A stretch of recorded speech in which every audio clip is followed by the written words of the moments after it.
nakutaziona na sura ya Audio Jungle. Audio Jungle.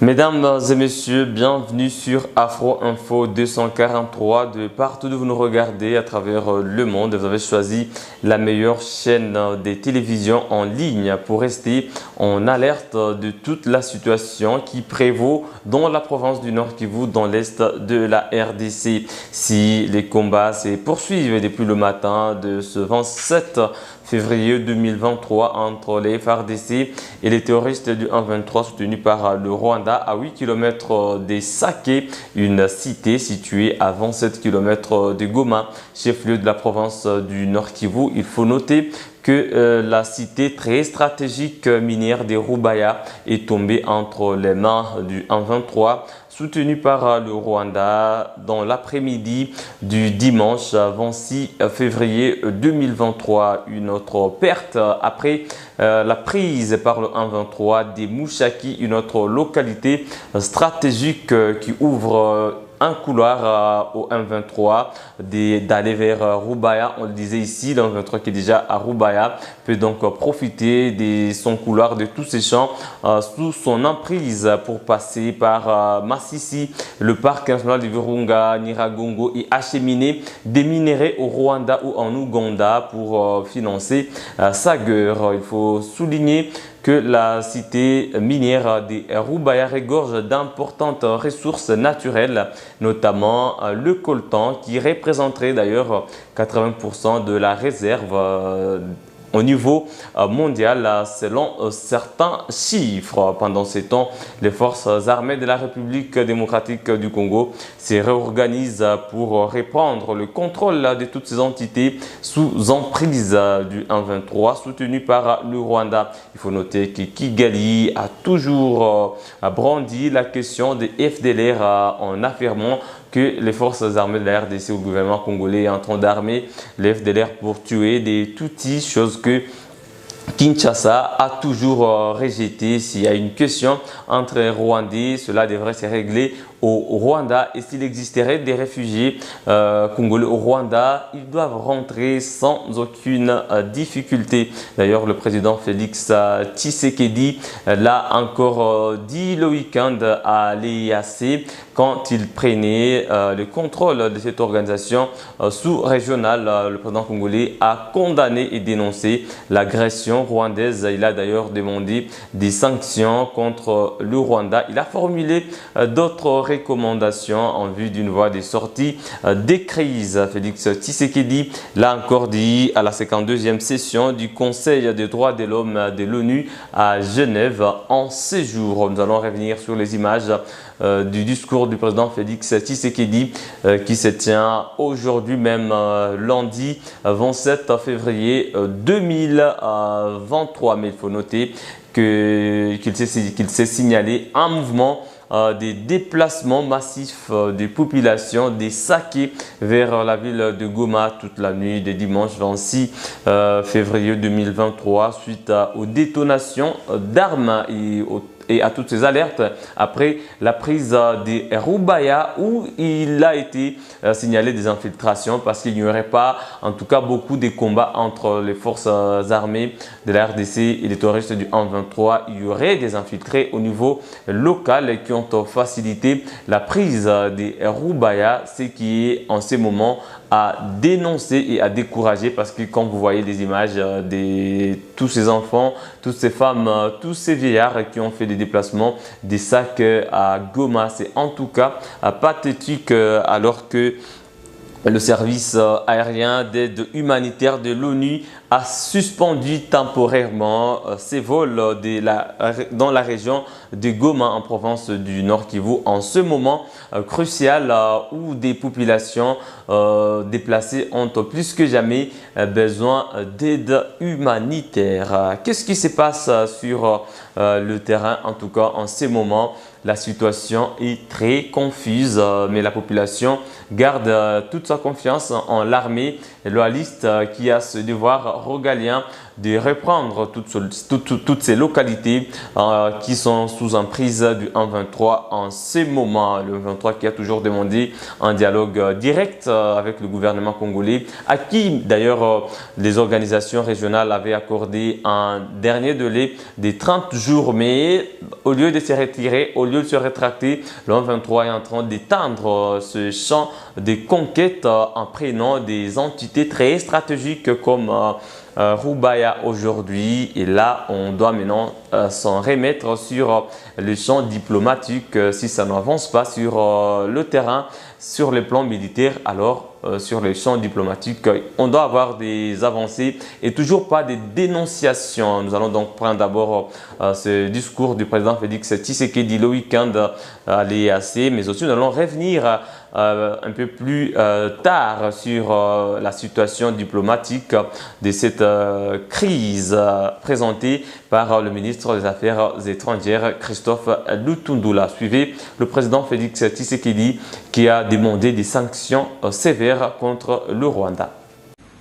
Concernant l'agression de la République démocratique du Congo, la sous-région s'est alignée sur le plan de sortie de crise de Luanda, mais qui peine à produire des effets malgré la récente éclaircie survenue à l'Union africaine lors de la session extraordinaire du Conseil paix et sécurité sur la question sécuritaire à l'est de la République démocratique du Congo, qui a rappelé la viabilité et la nécessité de revitaliser l'accord cadre pour la paix, la sécurité et la coopération pour la République démocratique du Congo et la région, autrement dénommé accord cadre d'Addis Abeba. Face à cette agression, la République démocratique du Congo s'est refusée d'être juge et partie au sein de notre communauté en sollicitant auprès de la conférence de la CEEAC l'application de l'article 99 alinéa 2 du traité révisé qui prévoit la suspension de la prise de parole et du droit de vote, la suspension de la participation aux activités de la communauté, le rejet de la présentation des candidatures au poste statutaire, pour ne citer que ces sanctions. Voilà donc, mesdames et messieurs, comme je le disais, la situation humanitaire est catastrophique, dramatique. La situation sécuritaire aussi toujours préoccupante avec cette avancée, cette progression du 1-23 en dépit de la présence de la force régionale de l'EAC qui serait en train de mener une mission d'observation ou alors qui serait là pour servir juste d'observateur de résolution diplomatique qui doit venir des organisations sous-régionales ou encore régionales, pourquoi pas la communauté internationale en laquelle la population congolaise n'a plus confiance en ce moment. La ville de Goma qui est coupée des 4 de ces 6 routes d'alimentation des produits des premières nécessités. L'axe Goma, Nyiragongo, Rutshuru, Butembo est coupé suite aux hostilités du 1-23. L'axe Goma-Sake et Kitanga coupé. Et aujourd'hui, l'axe Goma-Massissi qui est aussi coupé à partir déjà des Mouchaki qui est contrôlé par le 1-23 et toutes les autres régions, tous les villages qui suivent Mouchaki se sont vidés de leur population, ces populations qui sont dans des forêts aujourd'hui, d'autres qui sont allés jusqu'à Massissi. Là aussi, c'est difficile de trouver à manger ou encore des logements. La situation humanitaire est très préoccupante. Alors parlons de l'évolution sur le champ diplomatique où on peut trouver une voie de sortie. Aujourd'hui, le ministre aux Affaires étrangères de la RDC, Christophe Lutundula, a essayé un peu d'éclairer la lanterne sur ce qui s'est passé à Addis Abeba ou encore à Bujumbura pour essayer un peu de comprendre où on en est avec les négociations diplomatiques ou alors les démarches diplomatiques pour trouver une voie de sortie des crises. Suivez le ministre Christophe Lutundula dans cette allocution face à la presse. En fait, effectivement, comme vous avez dit, c'est une première qu'une série de rencontres de haut niveau, je dis de haut niveau, c'est parce que c'est au niveau des chefs d'État qu'une série de rencontres de haut niveau s'organise à Addis Abeba, dans la foulée, si vous voulez, ou dans le cadre du rendez-vous de conseil exécutif. Le conseil exécutif de l'Union africaine, en fait, c'est l'organe qui réunit tous les ministres des Affaires étrangères des pays membres de l'Union africaine. Et puis il y a eu aussi la conférence annuelle, je crois qu'il y en a 2 par an, des chefs d'État et de gouvernement de l'Union africaine. Et nous avons eu du 17 au 19, 3 jours durant, à débattre de la situation de l'insécurité, c'est selon ou de sécurité à l'est de la République démocratique du Congo.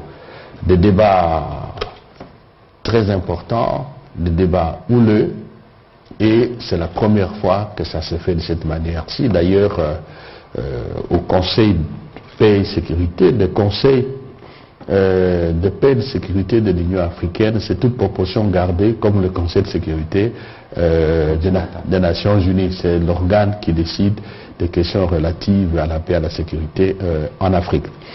Nous avons commencé le 17 dans l'avant-midi la réunion de, j'allais dire, le mini-sommet, un peu comme sur le modèle de Luanda, le 23 novembre dernier à Luanda, le mini-sommet qui réunit les chefs d'État de la communauté d'Afrique de l'Est avec le président Lourenço.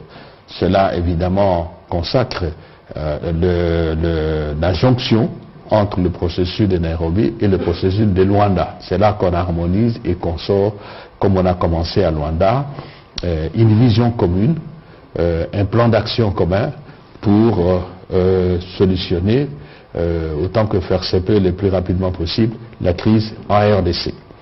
Et puis par la suite, le même jour, le 17, dans l'après-midi, c'était le Conseil paix et sécurité présidé par le président Ramaphosa d'Afrique du Sud.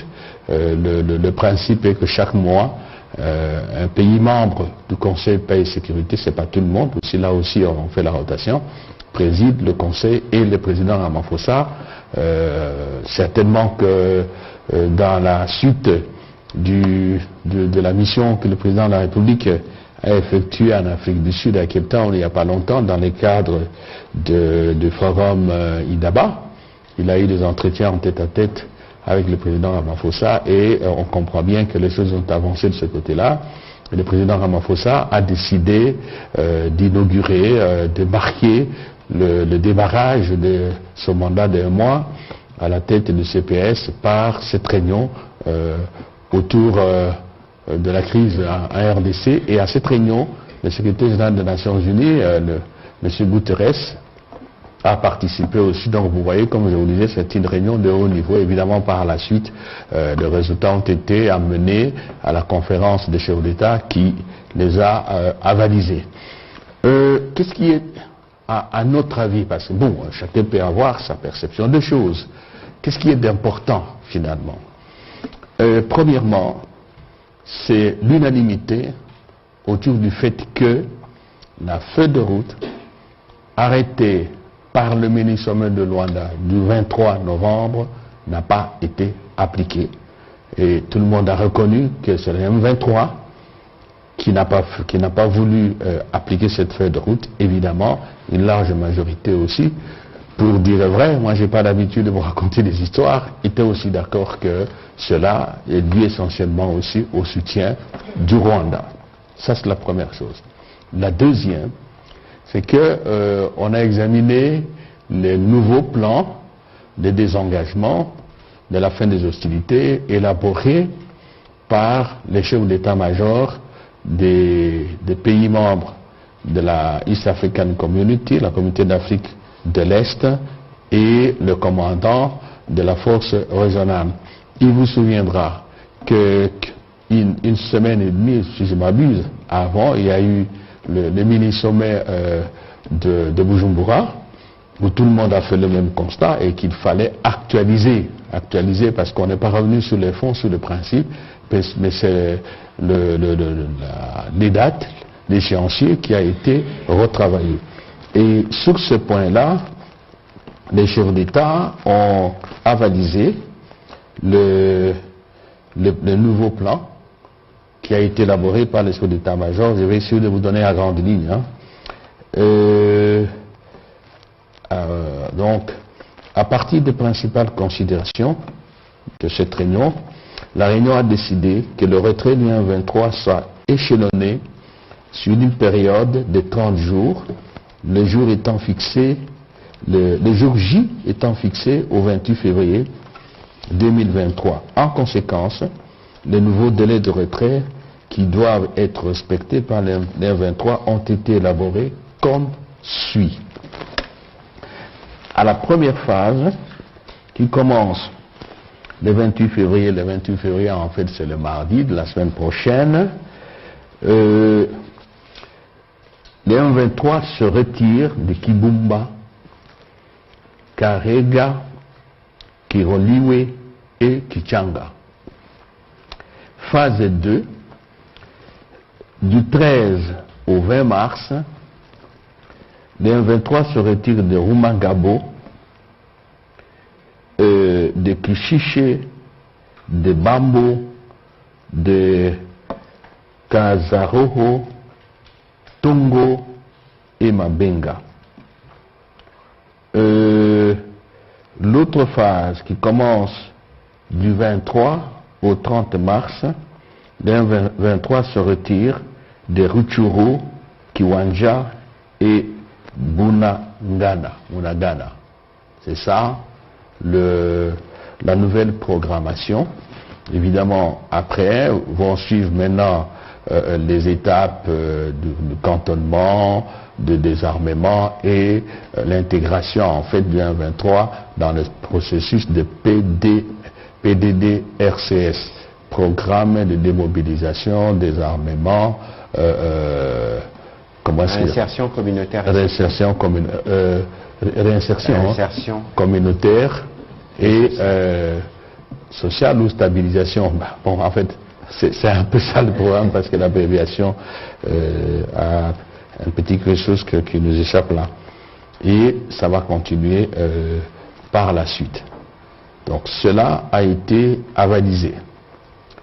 Un élément qui nous paraît maintenant essentiel, c'est celui-ci.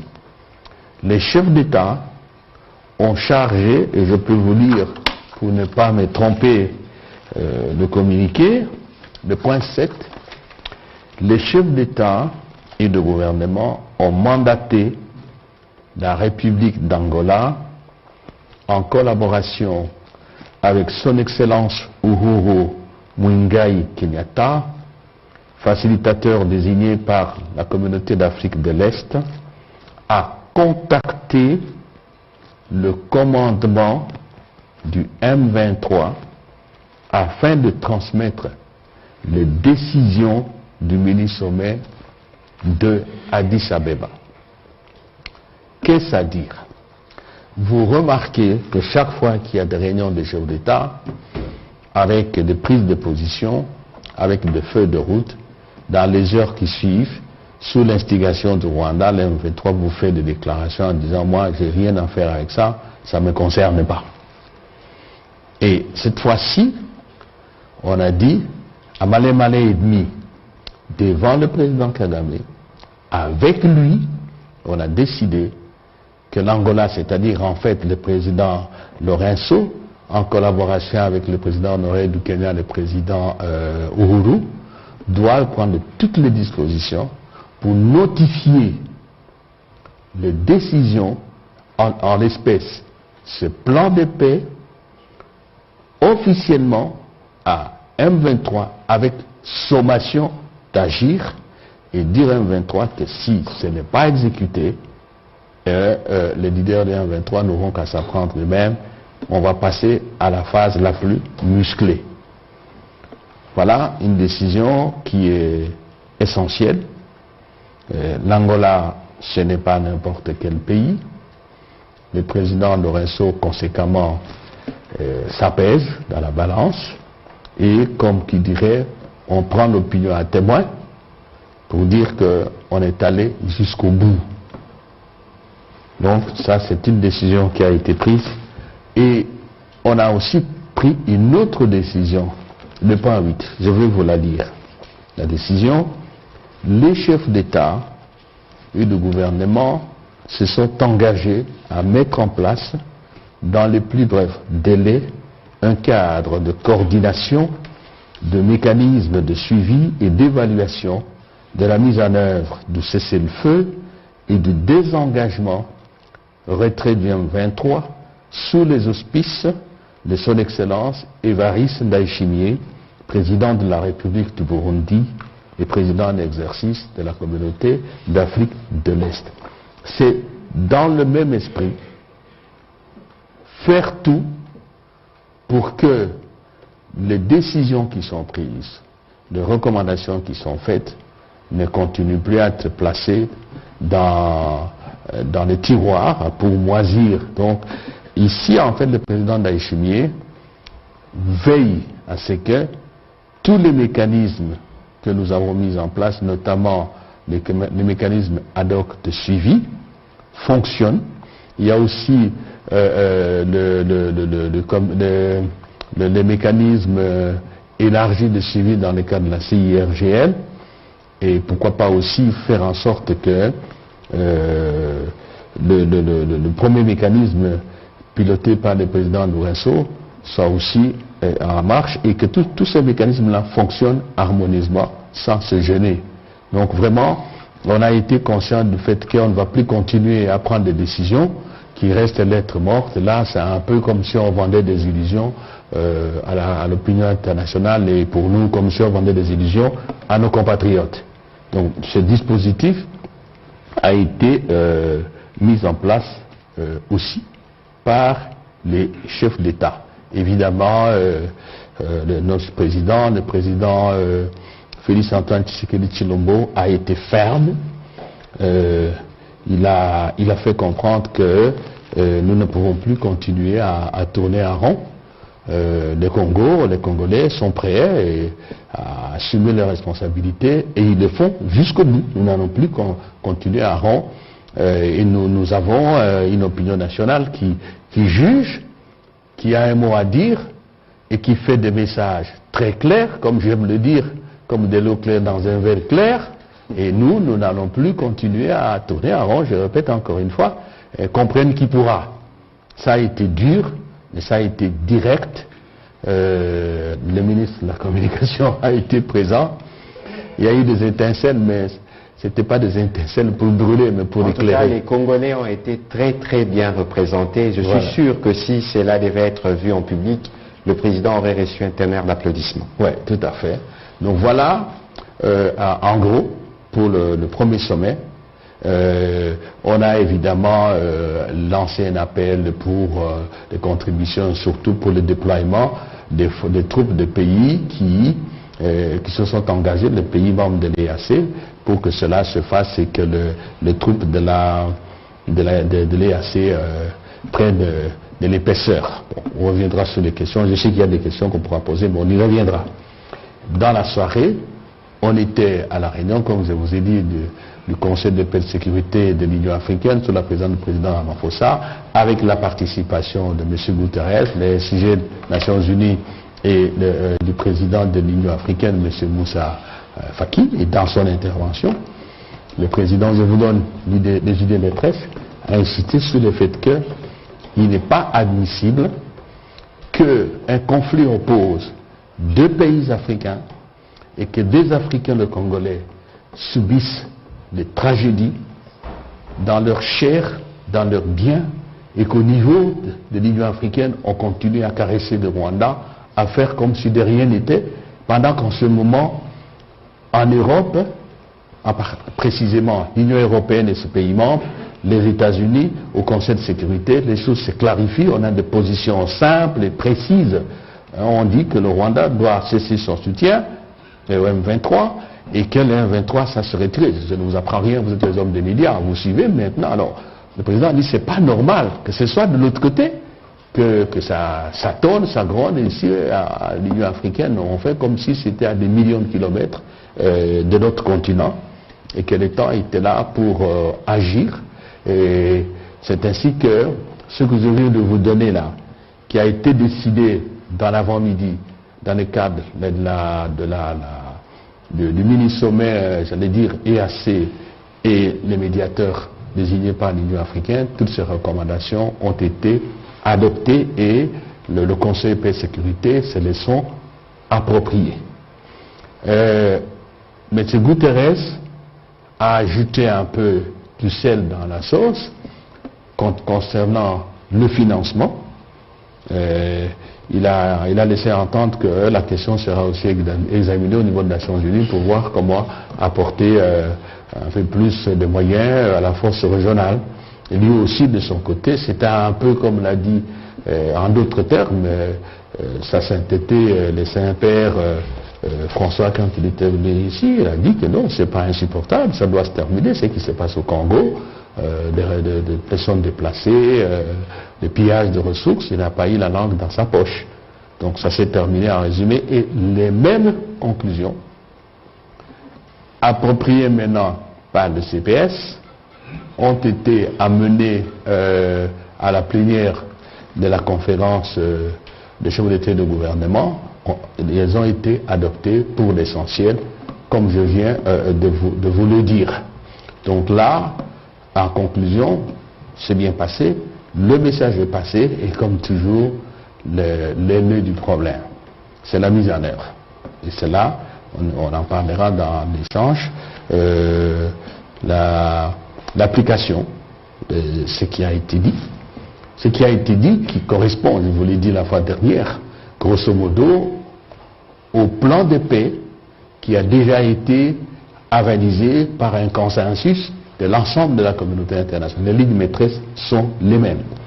Ah, il faut ajouter aussi qu'il y avait déjà au niveau du Conseil exécutif la question du choix du nouveau représentant de l'Afrique, ici centrale, parce qu'il y a des sièges qu'on donne à l'Afrique, et l'Afrique centrale a un quota. En 2016, comme membre non permanent du Conseil de sécurité des Nations Unies.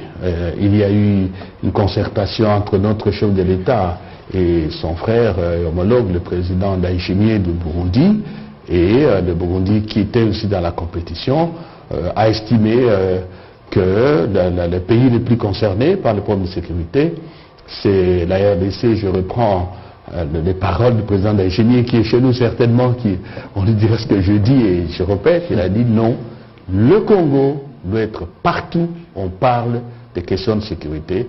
Et le Burundi se retire en faveur de la RDC, et ça a été clos. Il y a eu une note verbale qui a été écrite par la suite, déposée à la commission. Donc cela s'est acquis, mais encore une fois, il n'a pas raconté des histoires aux compatriotes.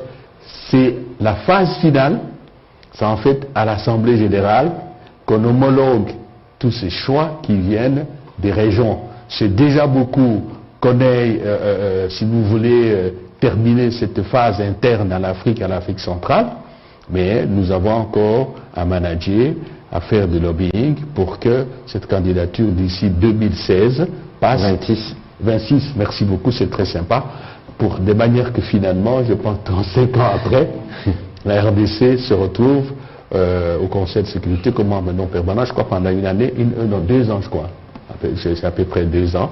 Donc voilà aussi un autre résultat, et je peux me permettre, au nom du président de la République, de remercier, encore une fois, lui-même l'a fait d'ailleurs, son collègue, et moi aussi j'ai un collègue, le ministre des Affaires étrangères de Burundi, chacun à ce niveau, pour ce geste de fraternité, cette compréhension que seuls des responsables politiques soucieux de voir l'Afrique, sinon entonner la même chanson, danser au même rythme, mais en tous les cas, entonner la même chanson, quitte à chacun de danser selon le rythme de chez lui.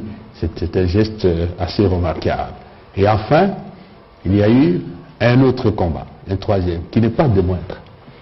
Il fallait désigner le directeur général du CDC. CDC, en fait, c'est l'organe de l'Union africaine qui gère, si vous voulez, les maladies, les pandémies, pour parler en termes que tout le monde comprend. C'est en fait les centres de prévention et de gestion des maladies pour l'Afrique, hein, pour utiliser, parce que le CDC c'est en anglais, c'est pas peu, pour quelle raison? D'abord, au niveau national. Depuis que Maître Kamanda a quitté le poste de secrétaire général adjoint de l'Union africaine, ça va faire maintenant plus 40 ans à peu près, mais jamais eu un Congolais qui est arrivé à ce niveau-là. Deux, au niveau de l'Afrique centrale, en dehors du président de la commission Moussa Faki, le Tchad, Afrique centrale, actuellement à l'Union africaine, à moins que je me trompe, c'est possible, mais il n'y a pas quelqu'un d'Afrique centrale qui dirige un organe d'une si haute importance en permanence, directeur général de telle ou telle structure. Notre compatriote, le docteur Jean Kasséa, c'est lui qui est là aussi pour le compte de l'Afrique centrale. Et c'est très important. Coup de chapeau aussi à lui-même, il a un CV tout à fait alléchant. Moi, je l'ai remarqué parce que ça fait plus de 5 mois que je suis en campagne avec lui. Mon collègue, le ministre Bungani, qui est de son domaine aussi, s'est mis dans la danse. Lui aussi, quelque part aussi. Depuis Washington, d'ailleurs. Oui, donc ça fait pratiquement 6 mois que nous sommes. Mais on était toujours fiers de voir que quand on le présentait parfois à un chef d'État, il le connaissait déjà. Je vis en Namibie, je le présente à ma collègue, la vice-première ministre des Affaires étrangères en Namibie. Quelques minutes après, il dit oui, c'est vrai, je le connais. Il a été ici responsable de l'UNICEF pendant un temps. Vous voyez, donc, quand le président l'a présenté au président du Ghana, ils ont parlé, oui, le docteur lui dit, voilà, tel programme qu'on a fait ici, c'était moi. Tel programme, c'était moi. L'autre dit, oui, effectivement, ce programme, là, on a fait ici, parce que lui aussi, il est à la Fondation Clinton. Vous voyez, donc, nous avions un candidat qui pèse. Donc, nous avons obtenu la nomination, que dis-je, l'élection à l'unanimité par le comité ad hoc, Dr Kasséa, à ce poste-là, qui consacre notre retour, après d'ailleurs Madame Nadège, qui est directrice chargée de ressources humaines à l'Union africaine, et il y a encore un autre compatriote qui doit être dans le professeur Rémi Goïquier dans la commission de droits de l'homme. De droits de l'homme. Et aussi on a fait élire le professeur Yvon Minga Chang, qui est membre de la commission, je crois, de droit international des Nations Unies. Donc de ce côté-là aussi on avance. J'en profite si vous l'autorisez. Je vous en prie. Nous avons créé au ministère une structure qu'on appelle la cellule de placement des Congolais dans la fonction publique internationale. Je crois depuis un temps, vous voyez, nous commençons à publier les offres d'emploi dans le système international, dans la fonction publique internationale, avec le concours de nos ambassadeurs, particulièrement l'ambassadeur Ngandou, qui est notre ambassadeur en Éthiopie, notre représentant permanent auprès de l'Union africaine. Donc voilà, en quelques mots, le résultat de la participation du président de la République au dernier rendez-vous de l'Union africaine de la semaine dernière. Évidemment, il faut toujours rester prudent, pas de triomphalisme débordant, pas d'optimisme béat, toujours engagé avec le président, avec nos militaires, avec vous tous, en particulier aussi parce que nous sommes là, les médias, qui font un combat. Je crois, le collègue a dit que nous avions le terrain militaire, le terrain diplomatique et le terrain des médias. Je suis à votre disposition avec vos collègues. Voilà.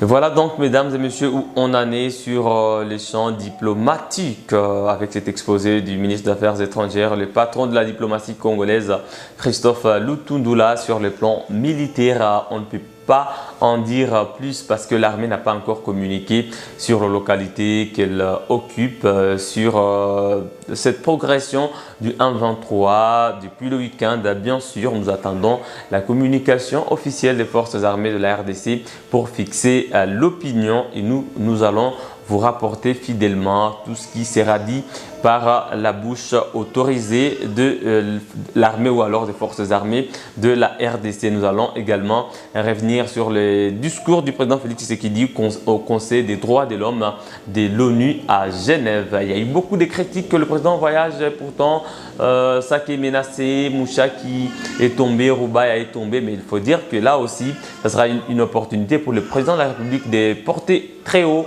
la voix du peuple congolais, cette souffrance et cette misère, parce qu'il y a des décisions qui viennent toujours des démarches régionales ou encore de la communauté internationale, quand déjà sur le terrain, il n'y a pas de changement. Depuis 8 mois aujourd'hui, Bunagana est occupé. Ça fait déjà 1 mois que Kichanga est occupé. Le 23 est en train d'étendre sa zone de conquête. Donc, la RDC est obligée de jouer sur tous les champs possibles pour trouver une voie de sortie de crise. Laissez-nous votre point de vue en commentaire sur cette allocution du ministre des Affaires étrangères, mais aussi sur toutes ces condamnations, ces dénonciations par le président de la République Félix Tshisekedi sur l'évolution aussi de la situation à Kichanga aujourd'hui, Mweso qui est menacé en ce moment, ça qui est aussi parce que quand les combats se mènent à quelques 8 km, c'est une menace sur ça qui est le dernier verrou de la ville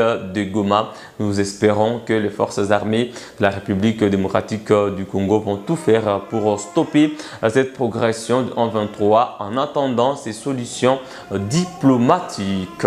Laissez-nous un j'aime, partagez la vidéo et surtout abonnez-vous à Afro Info 243 en cliquant sur s'abonner. Ouvrez la cloche des notifications pour être le premier à recevoir toutes les informations sur la situation.